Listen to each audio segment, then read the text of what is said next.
Watersporters vechten voor plekje op de Grevelingen. Het is woensdag 9 juni. Dit is Zeeland Nu.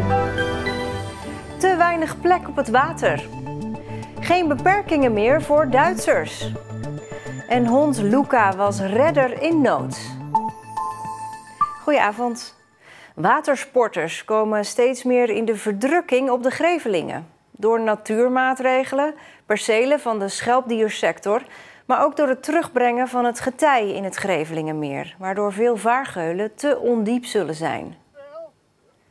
De gedeputeerden van Zeeland en Zuid-Holland groeven vanmiddag een kistje op met daarin een toekomstvisie.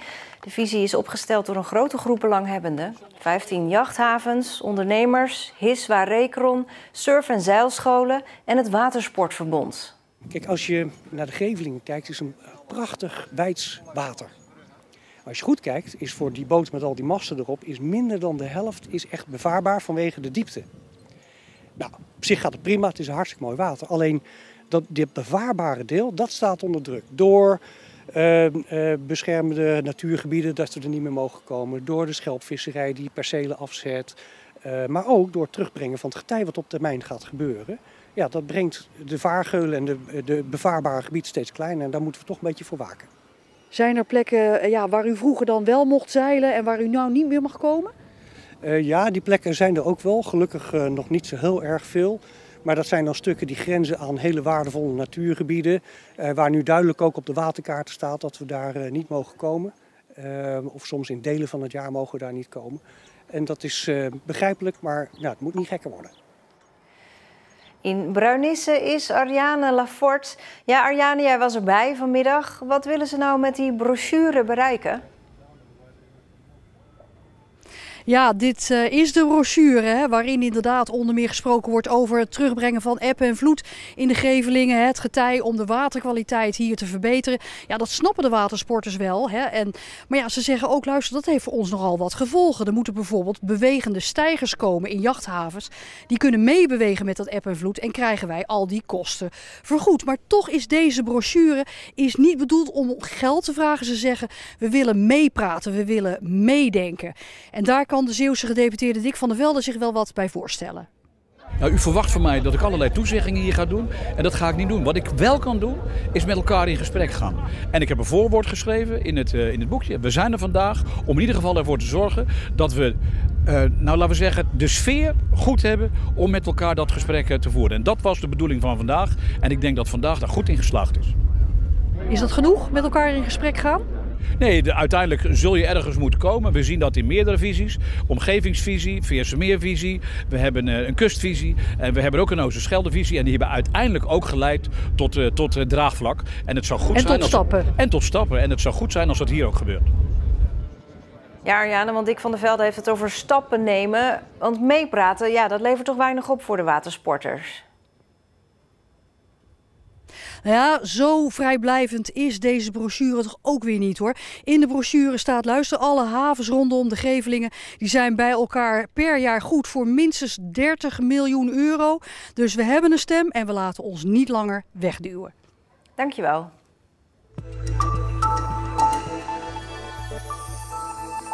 Vanaf morgen is Duitsland geel gebied. En dat betekent dat Duitsers die naar Nederland op vakantie gaan hier geen coronatest meer hoeven te doen en ook niet meer in quarantaine moeten. De Zeeuwse recreatiesector vindt dat goed nieuws. Daar zijn wij natuurlijk wel blij mee, omdat de Duitse gast hebben we heel lang gewoon niet mogen verwelkomen.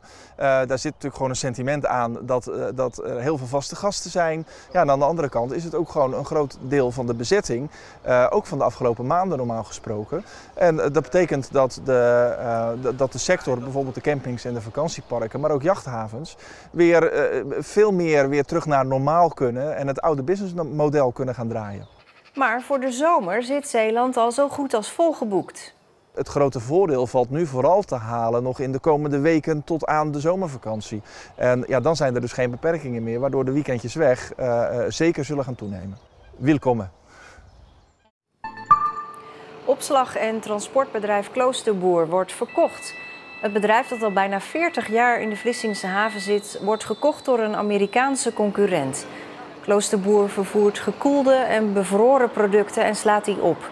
Vorig jaar werd nog een nieuwe containerterminal geopend in Vlissingen. Bij het bedrijf met diverse vestigingen in binnen- en buitenland werken meer dan 900 mensen. Iedereen die in een straal van 20 kilometer rond de kerncentrales van Borselen of Doel woont, krijgt nieuwe doosjes met jodiumtabletten. Over een paar maanden vervalt de houdbaarheidsdatum van de oude, die in 2013 werden uitgedeeld. De doosjes pillen komen per post. Als je tijdens een kernramp jodiumpillen slikt, loop je minder kans dat je schildklier wordt aangetast door radioactieve straling. In 2017 kregen alle Zeeuwse huishoudens met kinderen jodiumpillen. Die zijn nog wel goed. De politie heeft beelden vrijgegeven van 2 mannen die op 4 februari inbraken bij een woning in het centrum van Middelburg. De bewoonster van het appartement dat midden in een winkelstraat ligt, was even niet thuis toen de 2 mannen op klaarlichte dag aan haar voordeur morrelden en naar binnen stapten. 6 minuten later vertrokken ze weer met laptops, een Chanel-tas, geld, parfum en sieraden. Wie tips heeft, wordt door de politie verzocht contact op te nemen. Er is weer hoop voor het vervallen klooster Het Hoompje bij Sint-Anna ter Muiden. Meer dan 30 jaar gebeurde er niets met het verpauperde pand, waar regelmatig dingen vernield worden en waarover spookverhalen rondgaan. Nu is er een projectontwikkelaar die het gebouw wil herbouwen, inclusief karakteristieke elementen. Het gebouw is te slecht voor renovatie. Maar goed, eerst zien, dan geloven, want er zijn al vaker plannen geweest voor Het Hoompje.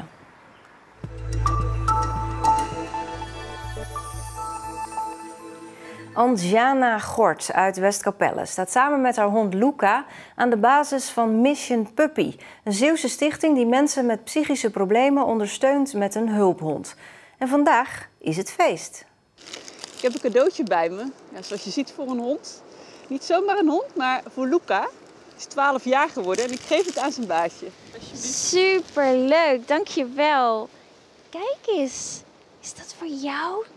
Dat vind je leuk, hè? Luca is een speciale hulphond. In wat voor zin is hij speciaal? Waar heeft hij jou bij geholpen? Hij heeft mij geholpen bij het overwinnen van ernstige en langdurige anorexia. Kun je eens een voorbeeld geven van een hele praktische situatie waarin hij jou helpt? Ja, tegenwoordig helpt hij me vooral nog bij de restverschijnselen van anorexia. Ik heb geen anorexia meer, maar ik heb er helaas best wel wat aan overgehouden. Ik heb onder andere een vorm van diabetes ontwikkeld. Mijn suikers zijn heel erg instabiel en Luca signaleert dat. Wat hij dan bijvoorbeeld doet is, hij gaat me aankijken. Daar begint het mee. En het is niet gewoon kijken, maar het is echt een beetje staren. Op een gegeven moment begint hij te piepen. En gaat hij met zijn pootje eigenlijk een beetje me aantikken. En als ik dan nog niet zou luisteren, dan begint hij me echt aan te blaffen. Je hebt ook een stichting opgericht om ook andere mensen te helpen. Hè? Klopt. Vertel daar eens over. Mensen kenden mij ook als een heel mager meisje dat altijd in het ziekenhuis lag. Want daar kwam het eigenlijk op neer. En vanaf dat Luca er was, kwam dat niet meer voor. Ik was gewoon thuis en dat viel op. En op een gegeven moment is er toen een journalist geweest en die heeft gezegd, goh, mag ik daar een rapportage over maken? En vanaf dat moment, het liep storm aan mensen die zeiden, oh, dit is precies wat mijn dochter nodig heeft. Of wat mijn nichtje nodig heeft. Of mijn buurmeisje, of noem het maar op. Ja, en toen wist ik gewoon van, ik moet hier mijn werk van gaan maken. En dat heb ik gedaan. Hoeveel mensen heb je intussen geholpen? Als ik Luca's kinderen en kleinkinderen, want hij is voor de fok gebruikt. Als ik die allemaal meereken en ook de mensen eromheen, dan zeker 100. Ja, en dat vind ik wel heel erg mooi. Ja, yes. Oh, maar dat is zo knap van jou, hè. Nog één?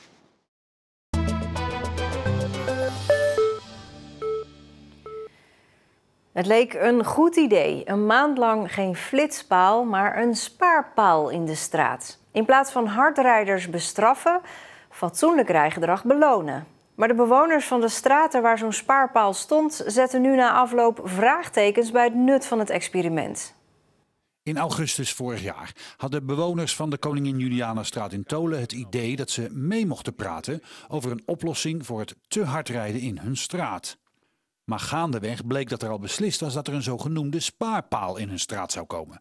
Het idee, zacht rijden belonen, werd niet op handen gedragen. Het is leuk, maar ik denk dat het niet gaat werken. Waarom niet? Zoals we dat hier op de bijeenkomst hebben gezegd, het is 4 weken. De mensen hebben die 4 weken in de gaten. Ze vinden het niet meer aantrekkelijk na die 6e week. Dus gaan ze weer harder rijden. Maar de paal kwam en er werd een mooi bedrag gespaard. De wethouder is tevreden. Positieve periode. Ik denk dat de maatregel ook de aandacht heeft getrokken. Dat hebben we ook gezien. Heeft ook zeker gewerkt in die periode met een aantoonbaar lagere snelheid wat er ook is gereden. Dus wij kijken heel positief terug op die periode en ook een mooi bedrag gespaard door onze inwoners. Dat is wel leuk bedacht. Dat geldt oké, dat is wel opgebracht. Maar er is nog steeds geen resultaat van langzaam rijden of wat dan ook. Ja, het blijft iedere keer toch een strijd, lijkt het wel, om als eerste ofwel bij de Grindweg of hier achter me op de kruising te komen. Dat er minder hard werd gereden toen de paal er stond, is gedeeltelijk waar. In het eindrapport valt te lezen dat op de ene plek in de straat 25% minder hardrijders zijn, maar een stukje verder het aantal met 12% toeneemt. Je ziet wat, dus mensen zien, hé, er is inderdaad een display. Dan is het ook aannemelijk dat je na dat display, dat mensen dan misschien ook weer, toch weer wat harder gaan rijden. Dus dat viel inderdaad wel op, ja. En volgens het rapport werd er, nadat de paal weggehaald was, meer hard gereden dan daarvoor. Het jammer is dat op een van de meetpunten de batterij leeg was gebleken. Dus die heeft maar een aantal dagen daarna aangestaan. Maar we zagen inderdaad in die tweede meting toch weer inderdaad een toename. Dat is natuurlijk jammer om te zien. Ook in Koudekerke stond de paal een maand. En ook daar krijgt hij niet de handen op elkaar. De mensen die het uitvoerden, niets ten nadele ervan, die deed het professioneel goed en het was reuze aardig, zolang het duurde, maar het heeft geen effect. De bewoners pleiten voor aanpassingen om de snelheid terug te dringen. Maar met het gespaarde bedrag van de paalactie komen nu ribbels en stickers op de beide straten. Het totaalbedrag voor het experiment is zo'n €38.000 voor rekening van de gemeentes en de provincie. Bent u er uiteindelijk positief over? Nou, ik ben positief over de maatregelen dat we daar met elkaar aan de slag zijn gegaan. Ik had wel gehoopt dat daar nu wat blijvender effect zou zijn. Die hoop is vooralsnog onterecht gebleken.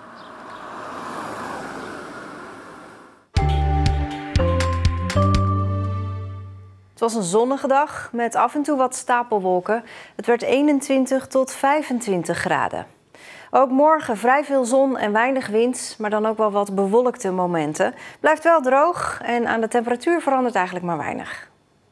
Tot zover. Ik zie u graag morgen weer bij een nieuwe Zeeland Nu. Fijne avond.